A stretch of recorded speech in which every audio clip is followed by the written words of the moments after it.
Boris Johnson est déterminé à sortir de l'Union européenne le plus vite possible. Pour atteindre cet objectif, le nouveau Premier ministre britannique s'est entouré d'eurosceptiques convaincus, écartant au passage une grande partie des poids lourds de l'équipe de Theresa May. L'ancien banquier Sajid Javid a été nommé ministre des Finances, un poste stratégique, surtout en cas d'un Brexit sans accord qui pourrait entraîner de fortes turbulences économiques.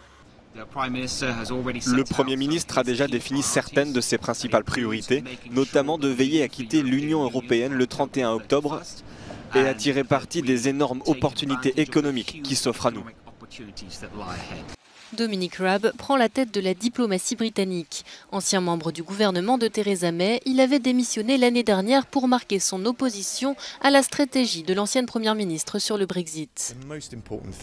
Le plus important est que nous sortions de l'Union européenne d'ici à la fin du mois d'octobre, de préférence avec un accord, mais dans tous les cas, nous devrons arriver à bout de ce processus de Brexit.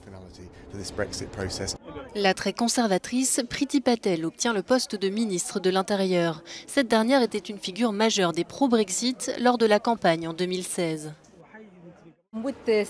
Ce poste implique de grandes responsabilités. Je ferai tout ce qui est en mon pouvoir pour assurer la sécurité de notre pays, la sécurité de notre peuple et également pour lutter contre le fléau de la criminalité que nous voyons dans nos rues. Les ministres clés de Theresa May ont pour la plupart démissionné ou ont été poussés vers la sortie, en particulier ceux qui s'opposent à un Brexit sans accord. Parmi eux, l'ancien ministre des Finances Philip Hammond ou encore Jeremy Hunt, l'ancien rival de Boris Johnson pour Downing Street.